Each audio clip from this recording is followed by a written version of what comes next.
Good morning and welcome to the fresh edition of my live comments. Recently, Honorable Prime Minister Justin Trudeau made a so-called state visit to India. State visit? It was not. It's only the heads of the states, like the Queen, the President, who make state visits. Heads of the government do not make state visits. And Trudeau is not the head of the state, he's the head of the government. So it was not a state visit. And as a matter of fact, in Ottawa, people who are familiar with this distinction between the head of the state and the head of the government should be falling from their knees. Apparently, no one knew in Trudeau's group that it's not a state visit. But then maybe they're right. A state visit is only for show, not for any tangible benefit. And this trip was only show. Zany, tacky clothes. The clothes even the Bollywood stars do not wear. Anyway, Bhangras, yes. So this trip did not achieve much or anything. Therefore, it can be called a state visit from that point of view, that it did not achieve anything except brought out the differences between the perceptions of the Indian government and the Indian people on the one side and the Canadian government on the other. Now, this trip to India follows a Chinese trip in which the Prime Minister arrived not in kurta and pajama but in chinos and came for the trade deal but left with no trade deal. And that performance at APEC summit was so bad that the Liberals had to send a Liberal Party factotum to Tokyo weeks later to mend fences. So, Prime Minister came, tone-deaf visit, hopeless and unserious. Anyway, the ending might have been better but for that scandal of inviting a convicted terrorist to the party and being photographed with the wife of the Prime Minister. And yet, Trudeau didn't learn the lesson. The night previous to his departure and meeting with the Honorable Prime Minister of India, Mr. Modi, he performed a Bhangra performance. And he was dancing all the way to stage. However, Canadian cameras were banned from entering that dance recital. And then, another political gaffe. He told business leaders at a conference that Canada had just celebrated 100th anniversary of the Canadian Federation. Everybody knows it was 150th anniversary, not the 100th anniversary. Now the point is that his performance was bad. And the very fact that it was such a long trip, normally the state visits are for 3, max 4 days, never for 7 days. And this was for 7 days. Now, the only claim that they are doing is that there were $1 billion of trade agreements. Come to believe it, Indians would invest $250 million and that too spread over 5 years. $200 million is a chicken feed. Let's be very clear about that. And I'm reminded of Jan Kretschmer's meeting when he visited. I was there and he said that he had signed an agreement worth $3.4 billion. And at that time, it was quite a lot according to the rupee rate, the conversion rate and others. And I told Prime Minister Kretchen at that time, I said, out of $3.4 billion worth of the agreement that you have signed today, do you think even a single agreement signed would fructify? He said, yes. I met him after 5 years here in Mississauga.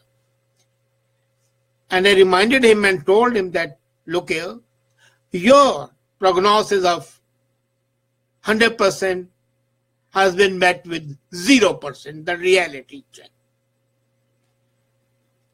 And then, looking at the dress, the $1 million spent of the state money, all the dresses, those kurtas and pajamas and juttis, were purchased at the government expense, and it cost $1 million.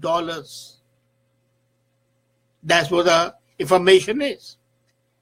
The dress of the kids, of Sophie and of Justin Trudeau, $1 million gone down the waist. Somebody may imagine that suppose he is to go to Netherlands, would he start wearing wooden shoes? Or he goes to Buenos Aires in Argentina, would he dress like a gacho?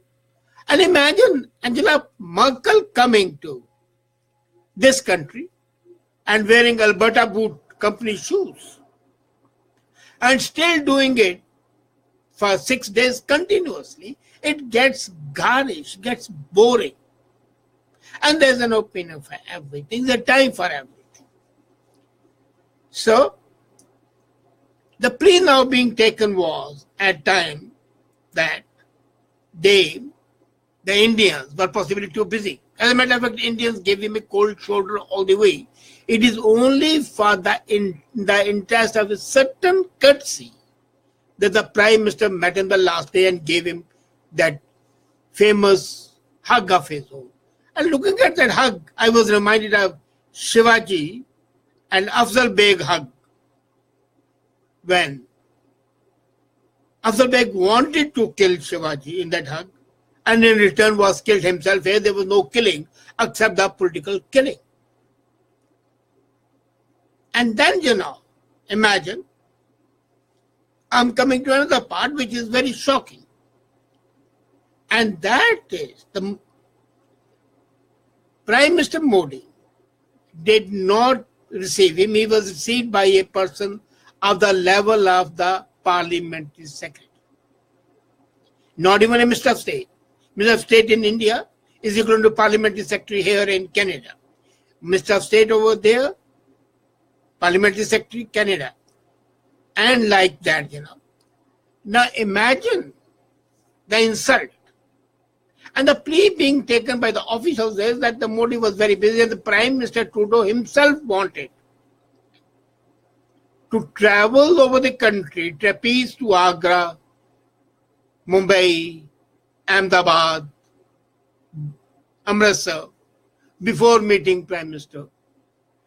And curiously, at the time when Trudeau was there, Prime Minister flew specially from Ahmedabad to meet Donald Trump Jr. The son of Donald Trump was there. Prime Minister was in Karnataka at that time. And from Karnataka, he flew to Delhi and to Calcutta to meet him. And not only did he discuss with Mr. Trump Jr. for 2 hours, he also was at that ceremony where Trump Jr. was to be there. So it was not a shortage of time. And then escorting Justin Trudeau to Ahmedabad. When the people visit another country, there is a certain protocol. And this time the protocol had been violated. He would have accompanied him to Ahmedabad. Modi would have accompanied Trudeau to him. Had he invited him to visit Ahmedabad, there was no official visit. When he went to Agra, there was no official visit, and that's why Yogi Adityanath did not come and receive him, nor did anybody else. Now, saying that Indians were impolite is wrong. There are two parts of it. Either it was a government visit, I would not call it a state visit, or it was a private visit. If it was a private visit, India went out of the way to send at least a minister of state to receive him, which India was not supposed to do. And in case it was a government visit, then the itinerary should have been chalked out as per the desires of India, and further the consent of the host states. And the host states are UP, Punjab, Delhi, Gujarat, and Maharashtra should have been taken into consideration, which was not done. Now imagine, throughout the time there, I was watching the Indian press, and it was never more than a third-page news. The only time it made the first-page news was when the convicted terrorist was spotted at the party hosted by the Canadian High Commissioner in honor of Mr. Trudeau. And the PAN had been given another invitation also to attend the identical party in Delhi, which because of the blow-up by the media, the invitation was withdrawn. So what was the purpose? I do not see any economic benefit. I do not see any cultural benefit. And the statement of Mr. Trudeau, there is a lot of room to grow in this respect. He means meagerly $8 billion, that is the trade between India and Canada. It's pretty much opposite the way he wanted to achieve it. The international headline making disaster in India raises old questions about the seriousness of Justin Trudeau as a prime minister. He was blundering around in his overly formal Indian outfits, and I was amazed that even the Bollywood stars who came to meet him were not dressed as garishly as they were. As a matter of fact, somebody has made a comment just now that the trip was to gain business sentimentally by impressing Indian government by overshow of cultural respect. This is nonsense. Governments are not impressed by this show of culture.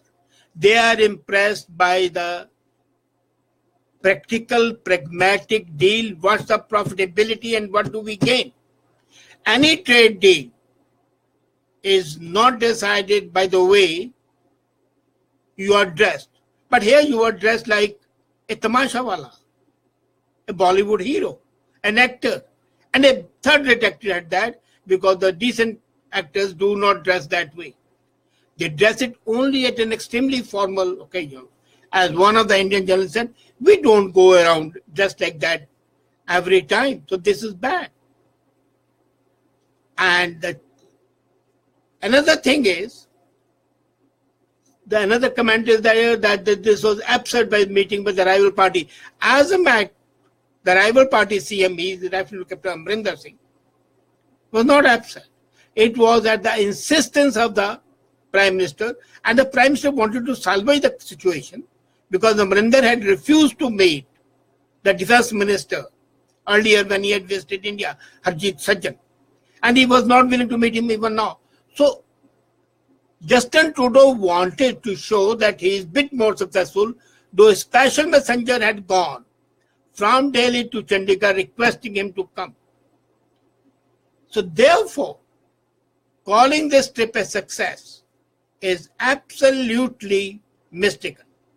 Let's not deny that the relationship between India and Canada is based on fundamental respect for territorial unity, which he ultimately accepted. And now another negative aspect.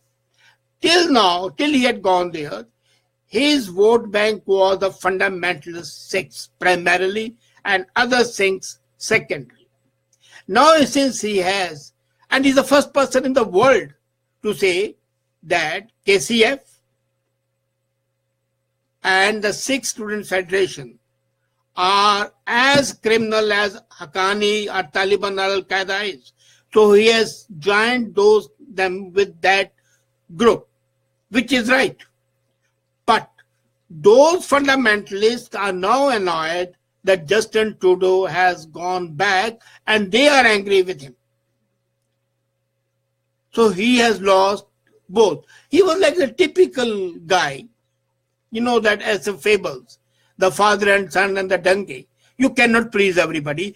And he tried to please everybody, and in the process also spoiled his vote bank. Let's not forget one major factor, that the total investment by Canada in India is going to be 750 million. Again, that will be spread over 5 years. So India doesn't gain anything. What the Indian investment here is extension of the activities already being taken by the Birlas and the Tatas and the Bhartiyas. So it's not meant. Actually, this visit of Trudeau to India reminds me of an earlier visit made by Queen Elizabeth. She came to celebrate to India the 50th anniversary of independence. And that was ruined. The Queen traveled to India via Pakistan, and the Foreign Secretary Robin Cook at that time told Prime Minister Nawaz Sharif that London could help find a just settlement of Kashmir area.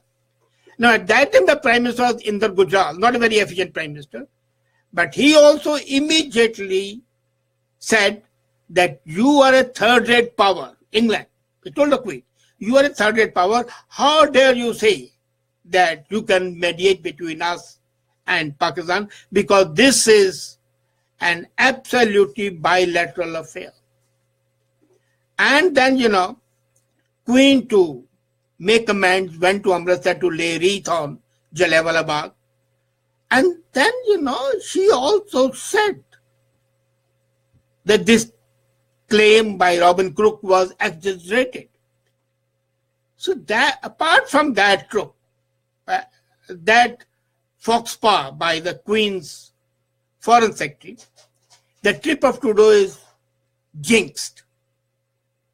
And then, you know, how much wastage of the voters' funds we, the taxpayer, pay, and $1 million has been spent only on the garish, funky, jaunty dresses meant for showmen.